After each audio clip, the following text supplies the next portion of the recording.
Hey there, and welcome to the UkeStuff channel, and welcome to this review of the Smiger or Smiger. This is their ARS-30-C.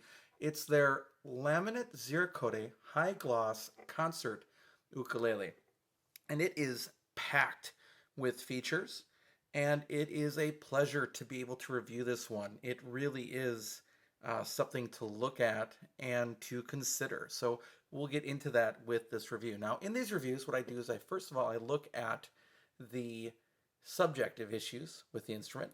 Then I talk about the objective data for the instrument. And then I come back with a subjective sort of summary plus a rating for the instrument. Let's start looking at the subjective issues on this ukulele. The first issue is cost. It is $125.99. Sometimes it has a discount on it on Amazon. So if you look up Ziricote ukulele, you can find the Smiger or Smiger ukulele there. Now, that is not a cheap ukulele, but it's definitely on the lower end of the overall scale. And for something like this, it's probably about as little as you will pay for such an instrument with these appointments, which we'll get to in a minute. Now let's talk about value of the instrument. First of all, you have to keep in mind what other Ziricote instruments cost. Now, I do not have a Cala Ziricote. I do not have a Bondi Ziricote. Both of those are a gloss Ziricote that are on the market. I don't have those to compare. I do have a Luna Ziricote that I can compare it with. What I can tell you is that you are getting more instrument for your money than those other brands when you buy one of these. They're either it's either much less or less than those other brands. And Cala, in fact, has come out with sort of like a pro model or an advanced model of the Ziricote laminate that costs even more than their standard one. Now, in addition to the ukulele, you do get a bag. There are better bags on the market. I'm not going to lie about that, but it's a serviceable padded gig bag. It'll be fine for the instrument. And then you get a number of accessories. And it turns out that I didn't get one of the accessories, and that shows up now, but that's okay. That happens from time to time. But I'll show you the things I did get. You get a Smiger or Smiger branded tuner. You get a metal capo, which is pretty nice. You get a cleaning cloth, which you're going to use frequently with this instrument. And while it comes with D'Addario titanium strings on it, while it comes with that, they also ship you a set of Aquila Super Nile guts if you don't like the D'Addario. That's pretty interesting way to go about it. And then they send you some picks. Now, what I didn't get was a strap.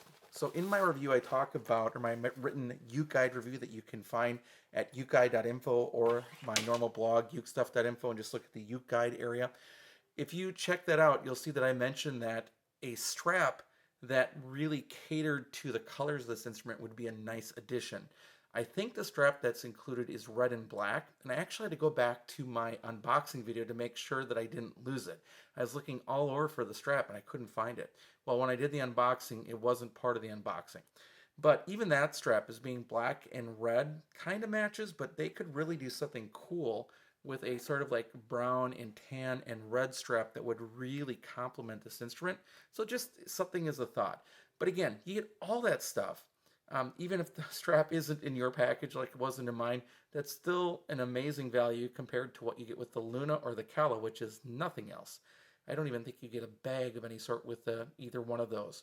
So you get the whole kit and an instrument with a ton of appointments. Now, in terms of quality, overall, it's really well put together. So if you take a look on the outside, the gloss finish was perfect. It's been played, so if there are any scuffs or anything, they're definitely fingerprints. It is a fingerprint magnet, and that's to be expected. But it is basically a flawless build on the outside, with one exception. We'll get to that. And then on the inside, it's a little different matter. We'll take a look at that in a moment too. Now, on the outside, the only thing that I'll say about the build quality is that these tuning heads are really tall. So as you change strings, you need to make sure that you string them or change them correctly, and you force the winding down. There are some people that wind them and they go up. If you go the wrong way on these peg heads, they're so tall. Um, if you go the wrong way, you actually are going to probably lose your brake angle at the nuts. So that those are really tall, and that's really the only thing I would change is to go for a shorter tuning head, and they are significantly taller than other brands. So, for example, there are the Lunas, there are the Smigers. They're much taller. So that's my only concern, and it's not a fatal flaw as long as you wind the strings the correct direction. But there are people who will change their strings and mess that up. So that could impact the instrument. But other than that, I mean, it is really well built. Now let's take a look on the inside. Let's go on a ukulele dive and check out the internal Uke Cam. Let's take a look at the Smiger ARS-30. This is the Laminate Ziricote. Okay, first of all, looking at the back, pretty clean build overall. So the color variations you're seeing is just the Ziricote laminate, which the pattern does go through. Right now, let's take a look up. There is the bridge plate, and you can see that it is nestled between the two vertical braces of the ukulele. And then over here is something really interesting. This is that comfort edge. What you can see is that it's a whole nother piece of wood that's glued in there. And if there's any glue mess, this is the worst glue mess on the instrument so far, especially in the lower bout. You can see some over glue, but that's how that piece is put in there to get that edge. So let's go take a look at the upper bout of the ukulele. All right, taking a look over here, there is the upper bout. Again, pretty clean, a little glue drop here or there. There's that same support we've seen on a few ukuleles, right with the neck block there. Going on the other side, you can see the laminate and you can see the top brace there. All right, and that has been our quick internal look at the Smiger ARS-30-C. All right, we're back from that dive inside the ukulele. Really clean build, with the only weird part being sort of where this comfort edge is put in. So as a result, there's kind of some blockiness there and some glue spill there, but otherwise the rest of it is super clean in the build. Now in terms of appearance, we could be here for a while talking about it.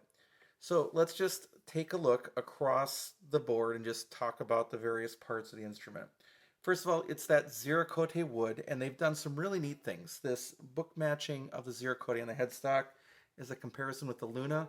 They just put a, just kind of a strip up there. They've done a book match up there, kind of making a diamond shape. That's pretty cool. The book matching on the instrument itself overall is pretty good. You're not going to get perfectness, right, with that, especially when you're dealing with the sides and so forth.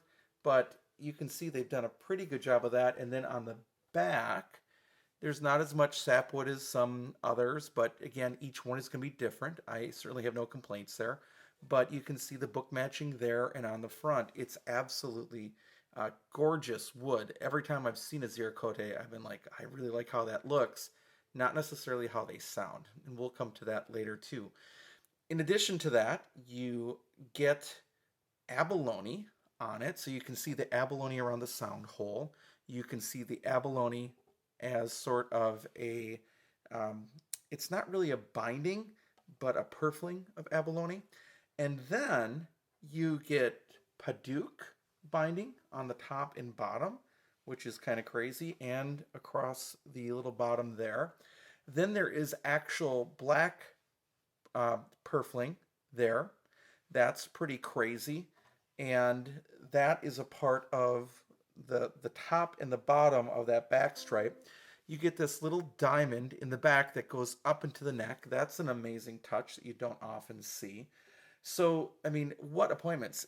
Black tuners. I like the tuners, even though I really do think they're too tall. But I like the look of the black tuners. That's really nice. The gloss neck is not going to be everybody's favorite, but that's going to come back in playability. You get the strap buttons on it. You get a rosewood fretboard that no sharp fret ends. You get sort of a diamond pattern there, and you do get side position markers on the side. You get a bridge. Another thing that I'm not such a big fan of is the bridge with the hibiscus flowers. I mean, you've already got so much to look at here. And originally my thought was, I'm not so sure, but it's really grown on me the more I've looked at it and played it. I mean, it really is kind of a neat deal. And then the Paduk color leads into this comfort edge. So this is the first ukulele that I own with a comfort edge, and that's actually pretty nice too. It's not just an optical illusion, it does change a little bit of an angle, and it does make it more comfortable to play. So no complaints there. So overall, this instrument is just packed with features. Oh, and of course, you've got this this back is really arched. I mean, it's crazy arch, and that gloss shows it off at times. You can see the light just warp in that arch. So it has so many features. The only things that you could do with it is you could make a satin neck, right? You could put in a side sound port, and you could do a slotted bridge. Otherwise, I'm not sure there's much else you could throw at this ukulele. So in terms of appearance and the features that it has, it is decked out. So that goes way up on the other end of the scale from a lot of the plain sort of mahogany starter ukuleles I review quite frequently. In terms of availability, if you want one of these, you can get it right now on Amazon. As I was looking today, it has a coupon. Doesn't always have a coupon, but about $126. Now let's talk about playability on the instrument. First of all, it is a 35 millimeter nut, or even a little bit smaller than that, with a traditional kind of chunky C-shaped neck. So if you're used to playing a 35 millimeter nut on a traditional import sort of C-shaped neck, it will not be a problem to play for you. People with really large hands might have some issues with it. And then the other thing is that the neck is, again, gloss, and some players don't like that because their hands stick while they play, especially if they have sweaty hands. So that might be a concern. Otherwise, setup was pretty good, especially on the high end, which is where most beginners spend a lot of their time, is right up here in this part of the fretboard. So the setup up there was really good. No complaints there. So overall, pretty standard 35 millimeter nut, that and standard C shape with pretty well set up action and no sharp fret ends. Now, in terms of sound quality, I think it's pretty good. It's definitely laminate. It's definitely lacking a little bit of depth. It's not a bad sound. And again, different strings may bring out a different character. I have no problems playing it. It does not sound unappealing to me at all, but it doesn't share the warmth of some other ukuleles, so that's definitely to be said. But if I'm honest, all the Ziricote models that I've played the Kelly, even though I don't own one. I played it many times at music stores and conventions and so forth. And then the Luna here, as a comparison in sound quality, I've put different strings on this. It's not in tune, but I think partially because of the other strings on it has a little more depth in the sound. So if I put on different strings, I think it would sound just as good, if not better, than the Luna. So it's an okay laminate tone. But when you buy a laminate ukulele in the $125 to, turns out, about $250 price range, generally you're not buying that laminate ukulele for sound. If you're going for sound, you're going to get something with a solid top, starting at about $150 on up, although there are a couple exceptions. When you're looking at a laminate ukulele in that price range, there are other features you're going for. So you're going for the looks, or you're going for the comfort edge, that sort of thing, rather than specifically going for tone. So with that in mind,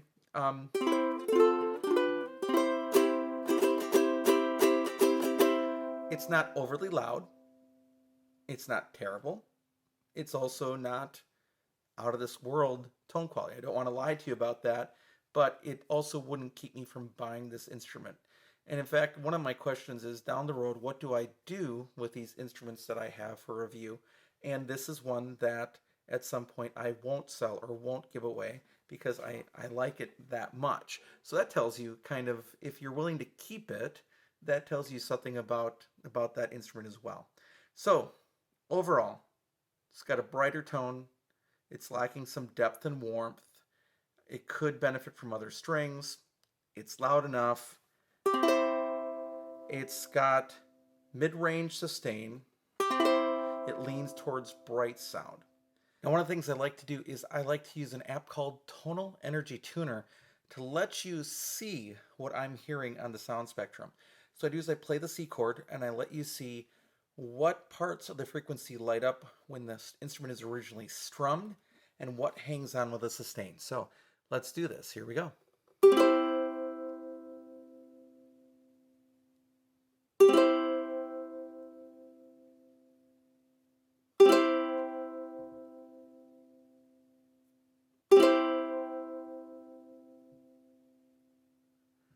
So you can kind of see there is that you do get a lot of full frequency response with the initial strum, but really the sustain ends up being very mid-range and not a lot of those other frequencies hang on with the sound after that.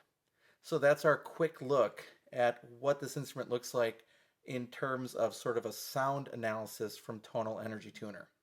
All right, now that we've talked about the subjective aspects of the instrument, let's talk about the objective aspects of the instrument or the specifications of it. It is a concert ukulele with a scale length of 14.875 inches, so a little bit shorter than usual. It has 18 frets, 14 to the body, and it does have both front and side position markers. The body is a traditional double bout body. The soundboard, back and sides, are all Laminate Ziricote. The fretboard and bridge are said to be rosewood, and it is a pull-through bridge, which should again help transfer more sound into the soundboard. If you notice in the ukulele dive, when we went on the inside of the ukulele, you can see where the strings come through on the bridge plate underneath the bridge. It is not a radius fretboard, and the nut and saddle are supposed to be ox bone. So there's your nut, there's your saddle. Another thing that the instrument doesn't have is a compensated saddle, and that doesn't mean anything. Lots of companies don't use compensated saddles, but as you look at an instrument that has all the other features, it's kind of surprising that it doesn't. The finish is definitely high gloss. It's 24.25 inches from tip to tail, not counting the strap button, and it weighs 1 pound, 3.9 ounces. The tuners are closed, unmarked, black geared tuners. The action at the first fret is less than 0.25 millimeters, and the action at the 12th fret is 2.75 millimeters. So it's just fine. I mean, the action at the 12th could be a little bit lower, but I'm fine with it. The nut width is 34.49 millimeters, so it is less than 35 millimeters, which may make it a tight fit for some people with large hands. I also checked to see what the spacing is of the instrument. Space between the strings at the first fret is 8.86 millimeters each, 29.24 millimeters G to A, which is pretty standard for a 35 millimeter nut. And the depth at the third fret is 21.71 millimeters, which again is a pretty standard C shape. All right, with all that said, let's summarize the instrument. I have a soft spot in my heart for Ziricote instruments. I've always liked how they've looked. I've, again, picked up and played and pondered and considered Kala since it came out. I think Kala was really the first one out on the market with such an instrument, which led me to eventually buy this Luna. The Luna, which I reviewed, and then after some setup work, actually has turned out to be a pretty decent instrument. And again, I like it with other strings a lot better than what it came with. I do like so much about this instrument. Now, I'm not going to lie to you. No matter what you say, this is still a laminate instrument. And laminate is not bad, although there are bad laminate instruments. This is not one. It's well built, it's well made, and it sounds okay. However, if you go into the purchase of an ukulele and are expecting something to the sound of a solid top ukulele or a solid ukulele, you're probably not going to be happy. So adjust your expectations. I mean, I'll go back to the Kala. Every time I picked up the Kala, it looks so cool, but it doesn't sound very good to me. So, with that said, this one I think looks even better. I mean, it has everything you could almost ever want in an ukulele in an affordable price point of $125 plus a kit. That's all really cool. Um, really, nothing to complain about here on construction. The sound is just fine, and the kit is full of stuff, and you get all those amazing features. Now, when I saw other reviews of this instrument, and I'm going to talk about a couple of those real quick or just point you to those, check out Steve Girardi's Steve Strings, his YouTube channel. He's reviewed this one. And Hayden Moss Zumwalt has also reviewed this on his Lucky Uke page. Get their impressions as well if you're considering buying this one. I think they were both pretty favorable on it. When I first saw some of those reviews and some of the pictures, I thought, man, this is just way too much. And now that I have it in person, it's grown on me. And again, the only thing I really don't like are the hibiscus flowers on the bridge. Beyond that, everything else has really grown on me. Now, what would I recommend? What would make this instrument better? Ultimately, I don't think you can make the sound much better. I think the sound is what it is with a laminate sort of hardwood, that laminate Ziricote.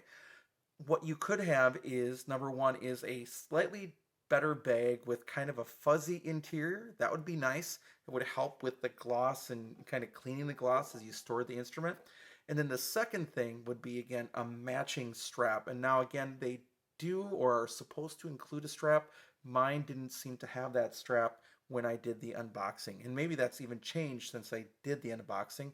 That's possible too, because products change in their specifications all the time. Now, I rate ukuleles on a scale of 0 to 5. And honestly, you can go probably up and down a half ukulele or a full ukulele for my rating and still be within my tolerances. Because of the features of this instrument, because of the price being so much lower than the competing sort of instruments in the same category, because of the good setup overall, and the nice kit that you get, I am going to rate this ukulele with 4 ukuleles out of 5. And I wrestled with going all the way up to 4.5 with it, just so you know. But it's the issue that it still has a laminate tone and a decidedly laminate tone that kept me to a 4. That doesn't mean that you shouldn't buy it. By all means, if you are interested in this ukulele, I can recommend it to you. What I do want you to be, again, aware of is that when you buy it, you will get an instrument with a laminate tone. Don't expect for that $125 to be getting a solid top or solid ukulele tone. It's definitely a laminate tone that you're getting when you buy that instrument. All right, so that's our look at this really loaded Smiger ARS-30-C concert high gloss Ziricote ukulele. I hope you're having a great day. I hope this review has been helpful to you, and I will be back soon with some more Uke stuff for you.